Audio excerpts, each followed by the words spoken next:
are you all doing? This is JJ. Welcome to my channel. Thank you for joining me today.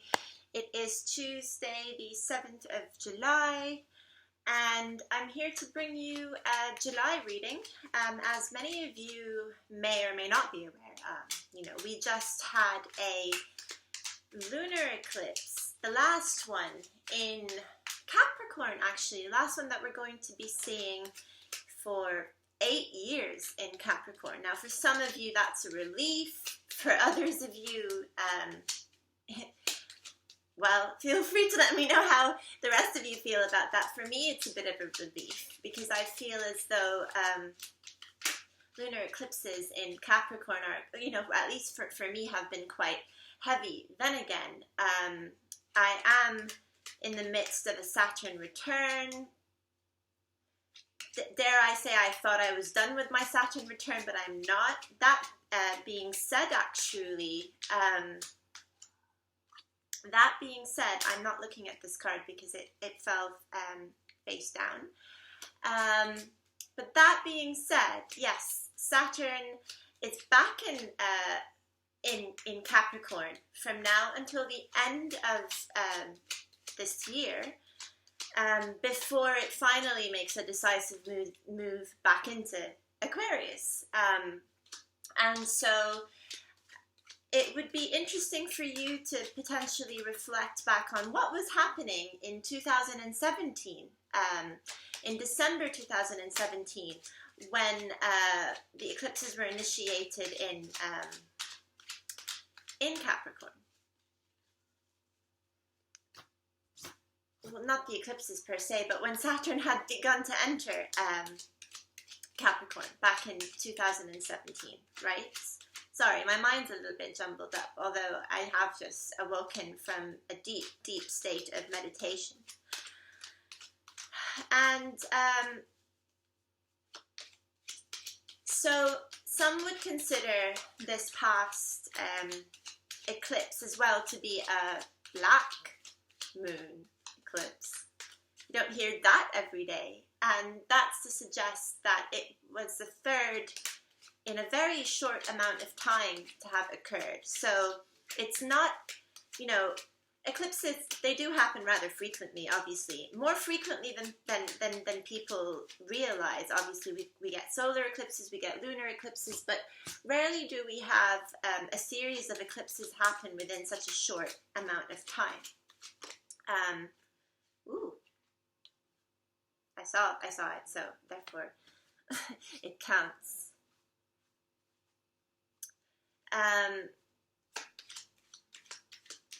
So this is a rather interesting eclipse because it follows last month's eclipse, in which case it's also a continuation of that energy. But this one in Capricorn will be lasting with us for 6 months. And so what you note of it now is really going to make a massive difference in how you perceive the following 6 months in your life. And I am personally going to endeavor to make the next 6 months of my life about where about my own stance in my own personal life. And here I want to raise an interesting point of individuation versus the group. We talk about the group a lot these days. We talk about community a lot these days. Again, because we're dawning the age of Aquarius, which is really all about the group. And it is becoming increasingly difficult, I find, right, for us to be more ourselves. Wow. Flipped, and I didn't even realize it already flipped in the deck. Beautiful Ace of Pentacles. So we've got 4 cards that have come out so far. I will lower the screen when I feel that it's appropriate. And by the way, before I move forward, this is a general reading and will apply for all signs.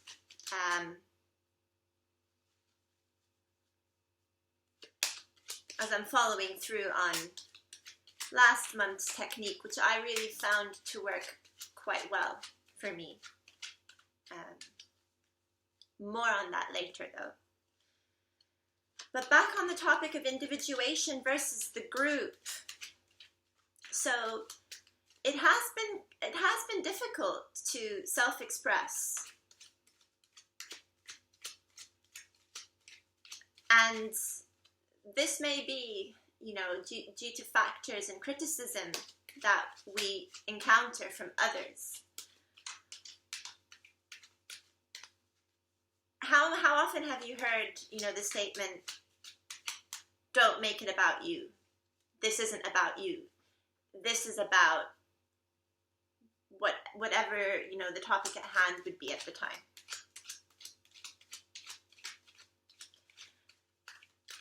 And while it's, you know, while it's a good thing, obviously, to look at the whole, to look at your community, to look at the group that you are embedded in. Ooh.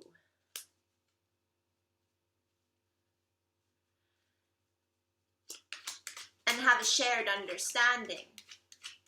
At what point does that become detrimental? And at what point do we lose ourselves in this shared understanding? At what point do you find yourself compromising your situation for the benefit of others? This is a very controversial topic, and, you know, feel free to let me know what your thoughts are on this. I myself have been struggling with the idea that the more I attend to my own self-needs, somehow the more resistance I gain, which is an oxymoron in and of itself, from others. And that's to suggest that to be selfish, you know, or to sit within ourselves and our own thoughts more than to sit with the thoughts of others, can somehow be deemed as an insult, you know, an insult on others and an insult on the welfare of others. And yet we've come out of such an intense period of isolation where many of us have been forced, you know, to sit with ourselves and to sit with our thoughts for such a long time, all the while looking forward to being reunited with our friends and family, which has already begun. And I don't want to take from the importance of that reunification, but I also do not wish to sacrifice my time either. Insofar as it has never been more important for us to actually reevaluate our stances in relationships, our stances in the workplace, how we view the world happenings around us. I mean,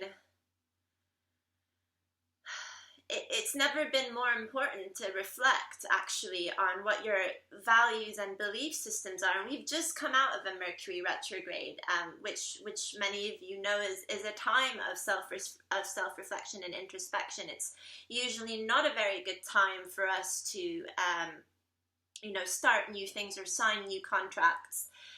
It's usually a time that's best spent, if anything, looking for what has been lost in our lives and looking back at how we can improve our situation moving forward, more than it is a time for us to decide, okay, I'm going to do ABC, that is new in my life.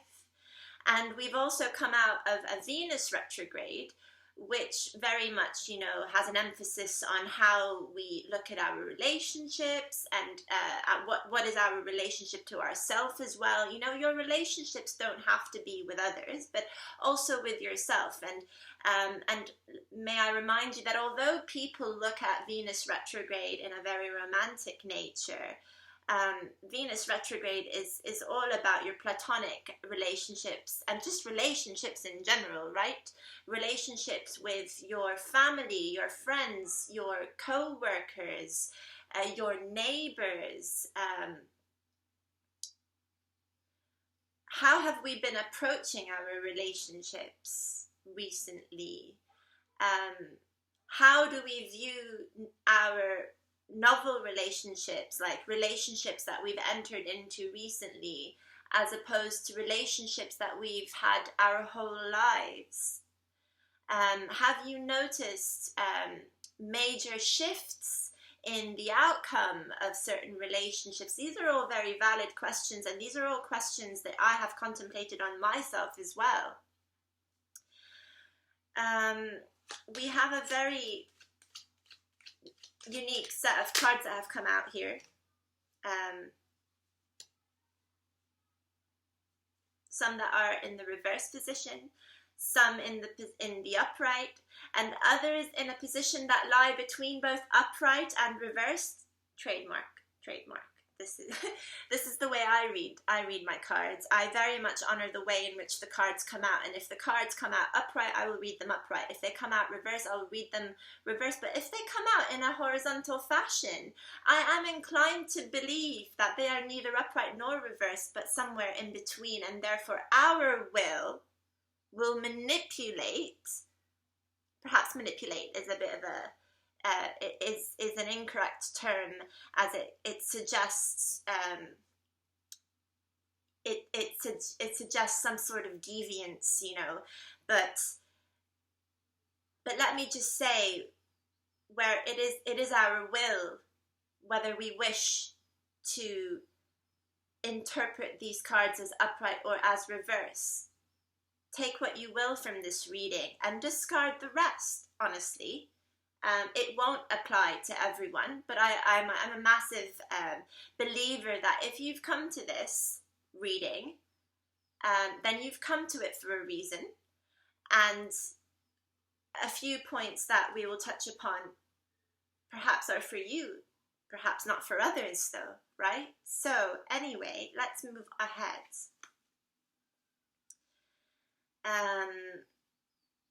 I'll bring this down now. Might not be very clear to all of you, and the sequence is certainly a little bit haphazard, a little bit chaotic. I have personally been embracing chaos in my life recently in all its majesty. Making sense and finding order in the chaos.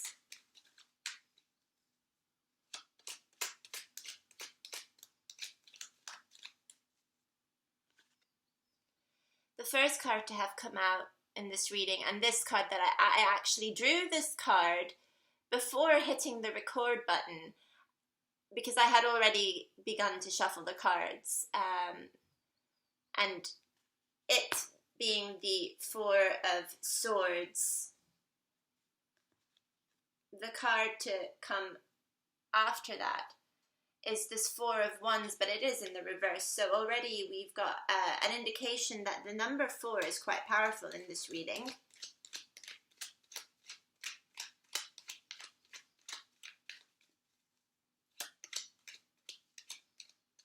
And I think that although I decided it would be perhaps a good idea to continue shuffling, there is no need to continue shuffling. And let's just work with what we have. Okay, so Four of Swords upright, Four of Wands reversed, Queen of Wands neither reversed nor upright. Fire signs out there, how you doing? The Empress reversed. The Empress very much calling upon Venus, very much involving not just the material realm in which we abide, but also that of the emotional realm, where the Empress has very much mastered her emotions, and has mastered her emotions insofar as they grant her learning and wisdom. The Ace of Pentacles thereafter, the Seven of Pentacles, and the Six of Swords, neither upright nor reverse, meaning that in this reading, I wish to look at the Queen of Wands and the Seven of Swords as mutable energies that we can influence going forward. Okay.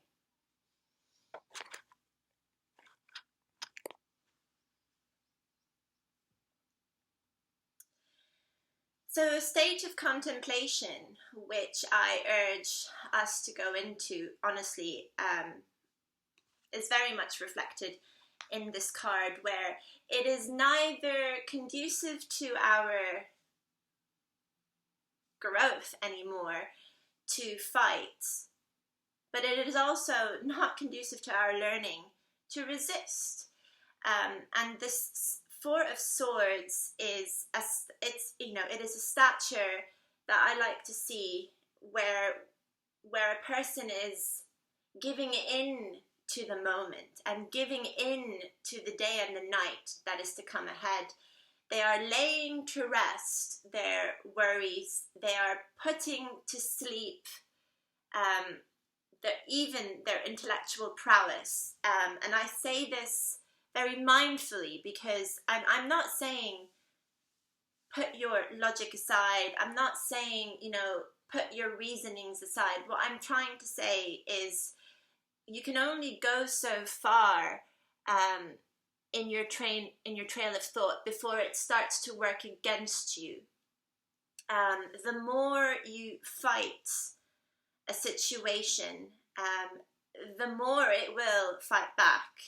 And not only will this exhaust you mentally in the mental realms, but it will eventually start to take a toll on you in your physical manifestations and your ability to manifest a situation accordingly. So let's give this some context, shall we? Say you've been opposed to the idea of doing something that someone in your life has been suggesting for a very long time.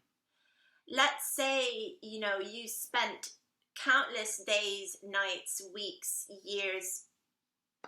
Perhaps the number 4 here is very significant. Perhaps it has been 4 months, 4 years, or the last few weeks where you've been tormented by a certain suggestion that has been made to reform the way in which you approach a situation. Perhaps this is a situation very much involving this 4 of Wands in the reverse. I don't know why I hesitated there. Perhaps it is a situation surrounding a relationship, as we've just come out of Venus retrograde, an engagement, a marriage. Perhaps we are talking about instability in the workplace, which very much involves relationships in the workplace as well. So I don't always like to look at this 4 of Wands necessarily pointing towards the direction of marriage. It is a very typical card in which we are talking about the harmonious coming together of a couple paving their way towards their future. They're building a house. They have just concluded building a house, or they have just concluded moving into a new household potentially. In this day and age, tell me how many people can afford to build their own houses? Very, very few can. We tend to look towards renting. We tend to look towards mortgaging a house so that it will one day eventually become our own. Whatever the situation is for you,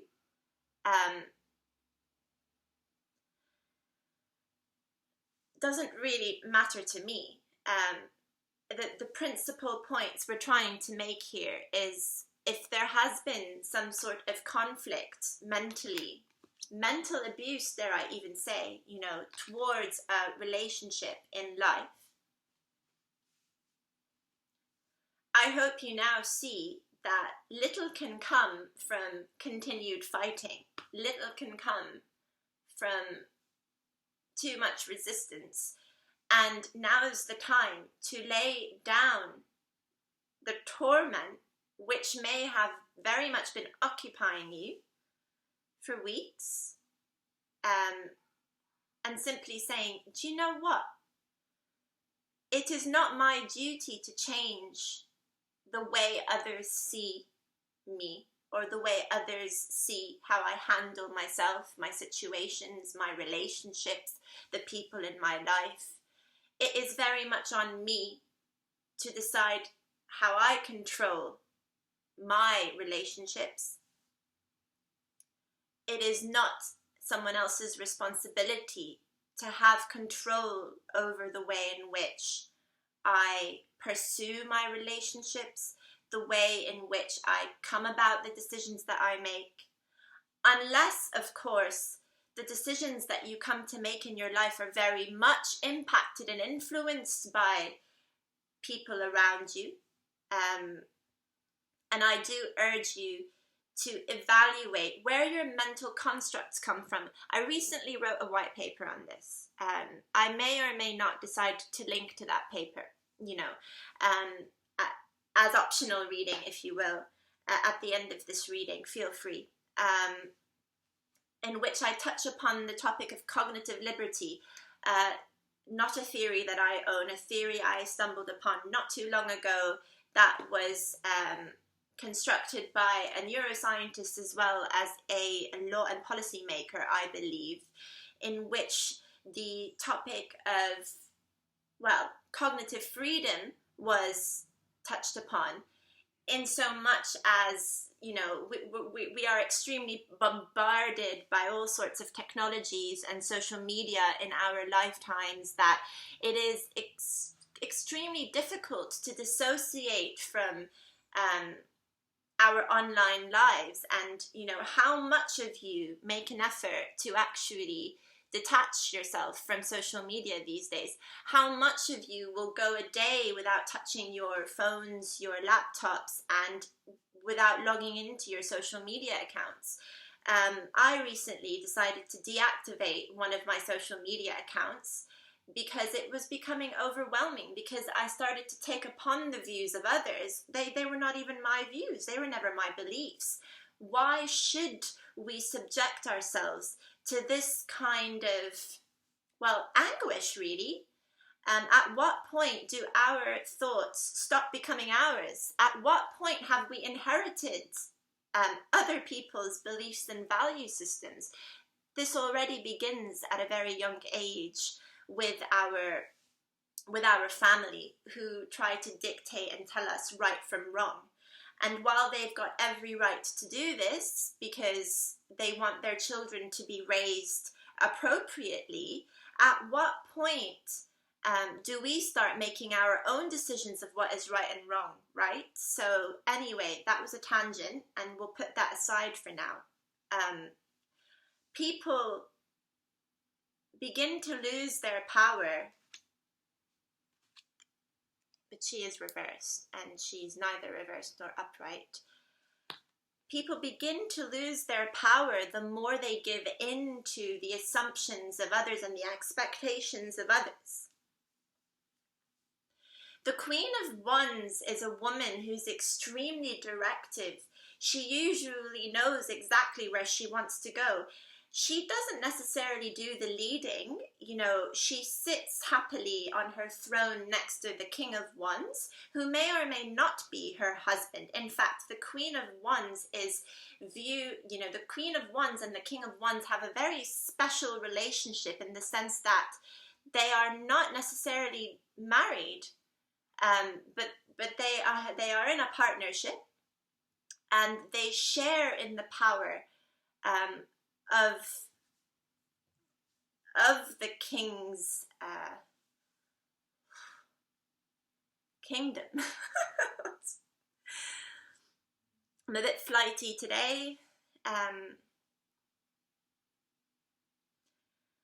There is a saying, behind every great man is a great woman. Boys, don't get angry for me saying that. Although it is worth noting that we are also coming out of an era very much dictated by the patriarchy. And many people, Lenny Kravitz actually recently also came out and said, you know, it is time for us to hand over the reins to women. I please don't quote me on that, because those were not his exact words, but they were along those lines, whereby he questions, so what have we truly gained in giving so much power over to men? Isn't it time, perhaps, that we allow more women to come into leadership? Right. And yet in this reading, I see very much so the women in this reading are not thinking with a straight head, myself included, and are flowing between states of knowing and not knowing how to proceed with certain decisions that need to be made. And in fact, what is happening is we are very much pulling ourselves away from manifesting our own destinies and our own futures that way. We're pulled back and forth, and we're trying to open doors before even closing others, you know. That was a very it was a very interesting lesson which I have recently learned, in which usually the reason why we fail and are unable to succeed in certain endeavors is very much because we are both trying to close and open doors simultaneously. So we're sending out mixed signals to the universe. We're basically, you know, the world and the universe and the energy around us no longer really knows how to respond to that sort of messaging that we're putting out there, where on the one hand, we're trying to close, you know, certain parts of our past, and we're trying to forcefully open doors into our future. You've neither left the room from which you've come, nor have you fully stepped into the room or the corridor in which you wish to progress, where your future lies. You can't keep one foot in the past and have another in the future. That's really not how it works now, is it? We're fully in the present, whether or not we wish to admit this. We're very much held back by thoughts in the past, belief structures that come from the past, and we're unable to really step into the wisdom that is, well, now fully, when we hold on to these thoughts, you know, that keep us held back. So when are we truly able then to step into our future that way? How do you manifest a future when you're very much still holding on to the past? Here you could be holding on to, you know, codependent relationships that no longer serve you. Some of which may be extremely painful to sever from, extremely painful to separate from. And I don't blame you if you are having these issues, but how much longer before you are actually able to manifest this Ace of Pentacles? Here we're talking about the roots of all material manifestation.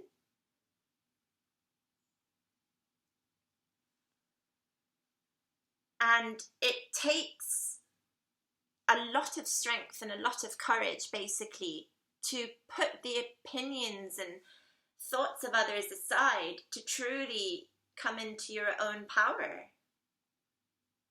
Why is this Empress being, you know, why is this Empress hindered in her progress forward?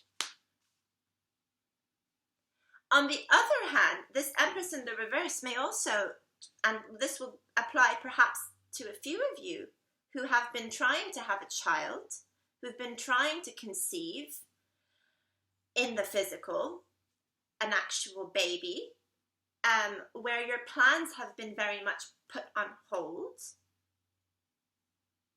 because others may not necessarily be in agreement with you. But let me remind you, who's in this relationship? You or them. Unless this is your partner, your husband, you know, wife, or if you are not in a heterosexual relationship, simply your partner, your other half. Unless those decisions are coming immediately from your other half, who's to say and who's to dictate, who else is to dictate how you are to move forward? I'm not saying, you know, be heartless and be senseless and don't heed other people's advice, you know, especially those who, you know, who have perhaps, you know, a very good track record of giving you sound advice. But when it comes to your most intimate affairs, those decisions need to come from you first. Okay. And only then, really, will you truly be able to make a fully sound decision in your life. There is no harm in going outside of your relationship with the permission of your partner and seeking advice from others whom you trust. But the decision-making process needs to inherently come from within you. And only then, really, will you be able to break out of the rut and start growing your ideas. So for those in which we're not talking about physically manifesting an actual life here, like a child, we are talking about the creation of an innovative idea which you can take forward as a business proposition, which you will one day be able to actually benefit from the fruits of your labor. What better time now, actually, since we've concluded the retrograde period, and we have entered this wonderful new moon period of starting to really realize your ideas and, you know, cracking on with the next phase of, you know, your portfolio potentially. You're like really doing something about the creative ideas that you've potentially been sitting on for a very, very long time now. I know I have some. We just need a little bit of a push, right, in the right direction to start making those a reality, to start talking about them, to start thinking about them, but to actually do something about it. Now, if you're still learning, you know, well, by all means, continue to learn. If you truly don't feel ready doing something about it, taking actual action, then who am I to tell you that now is the right time? But in more ways than one, when we conclude one moon cycle and we enter another, it is usually a very good time to at least progress in the more material sense.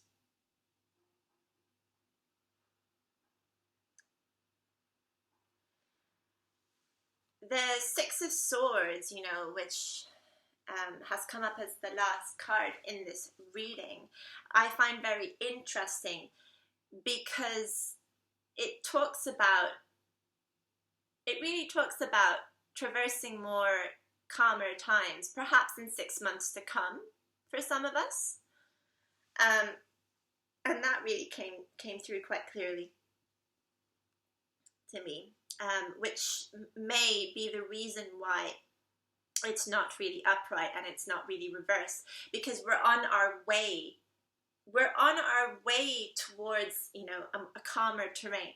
Some will argue that I'm batshit crazy saying that, because look at the state of the world around us, and we very much look like we're headed in the opposite direction, really, especially with Mars and Aries for the next 6 months. My God, you know, for all you Aries folks out there, I mean, this applies so much to you, it's not even funny. My Aryan folk out there, honestly, you've got the upper hand in terms of making it possible to do what it is that you want to do in your life right now, because Aries is exalted in Mars, and for the next 6 months. But, you know, it also, I must caveat that too much of this fire energy, you will also literally burn out if you don't watch yourself. So definitely do take time to heed the advice and relax and rest, and anything that's been bothering you put aside for now, and really focus more on your intent, your goals as an individual. Yes, I'm going to emphasize the nature that we do need to have a bit more individuation during this time. At least set aside an hour of the day for yourself. This is difficult if you are a mother with children running around. I appreciate that. But even if it means waking up that little bit earlier in the morning before everyone else gets up, setting that time aside for yourself to engage in your meditation, engage in your asana, engage in your yoga, do whatever therapeutic ritual that truly comforts you, that truly allows you to be one with yourself, and allow all those free-floating thoughts to come in. Do not discriminate against those thoughts. Don't try to get rid of them easily. You know, they say that the goal of meditation is to truly clear one's mind. And yes, ultimately, that is the Zen monk's goal, to clear their mind. But the worst way you can possibly do that is in forcing yourself to clear your thoughts. That's really not how it works. Thoughts will inevitably flow into your mind, especially if you're still new to your practice, right? But the key is not to obsess over those thoughts when they do wander into your mind, and just allow them to freely float out, much in the same way they have freely floated in. Allow yourselves to be mercurial in this time. I'm using that word on purpose, not just because it is my own brand. For those of you who are familiar with my my website, mercurialmaiden.com, it is a highly appropriate term in which really we are encouraging change and adaptability, right? Nothing is black and white, nothing is good and bad, but everything is everything else in between. And we fluctuate between all these states. And to think that you can go from chaos to order, or order into chaos, without traversing, you know, the very rocky terrain in between is madness. To think that someone is purely good over evil is madness. We are all these things infinitely, all the time. We simply exhibit perhaps more symptoms of one than the other at various states in time. But that's what makes us human. We are invariably always changing, and the more the more you embrace change, the easier it will come. Again, it is not about excessive fighting, not about excessive resistance, but actually contemplating all perspectives, yours and others, but reconciling really with the fact that when it comes to your own decision-making process, especially if we're talking about relationships here, your decision, yours alone, is of the utmost importance. If you are a minor watching this video, in which case I'm not quite sure what you're doing here, but if you are a minor watching this video, that piece of advice may not apply to you entirely, because there is wisdom in time. As we grow older, we can take more agency. We can have more of our own agency, basically, and we are more capable of making healthy decisions for ourselves. But if you are well into your 30s now, 40s, 50s, 60s, and we continue to learn and grow, anyone who thinks otherwise is a fool. You certainly know what it means to have a sense of agency and to take ownership and control of the decisions that you make in your life, right? So if you are also a woman watching this video, and I say this because of the Queen of Wands and the Empress here, and you're staggering back and forth between what's right and what's wrong, and what this person told you and what that person said, I urge you to please discard what others are telling you to do right now, and please focus on yourself and your true desires. Do what you will. As long as you're sure you can do what you will and with love. Love is the law. Then no one should ever have a certain amount of control over you and manipulate you to do otherwise, okay?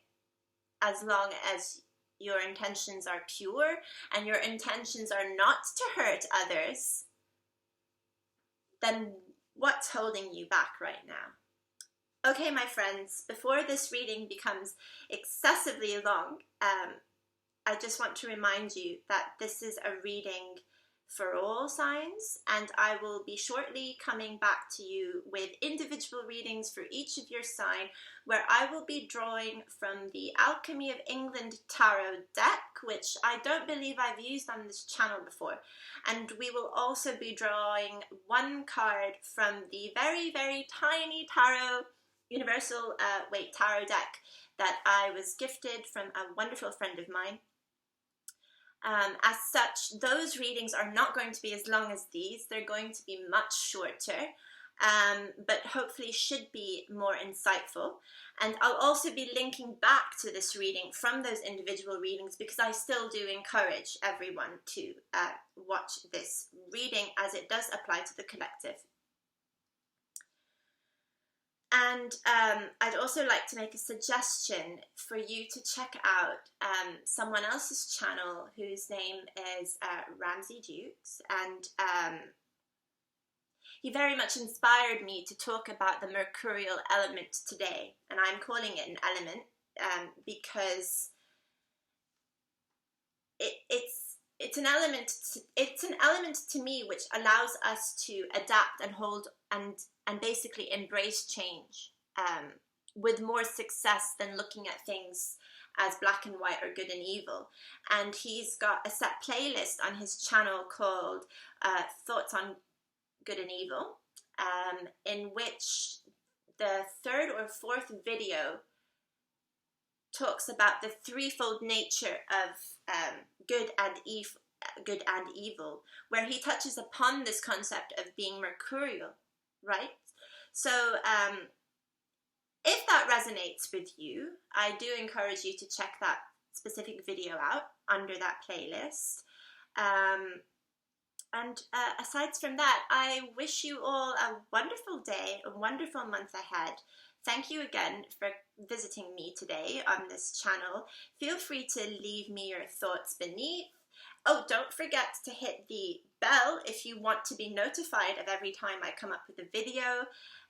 Don't forget to give this video a like, and much love to all of you. Bye for now.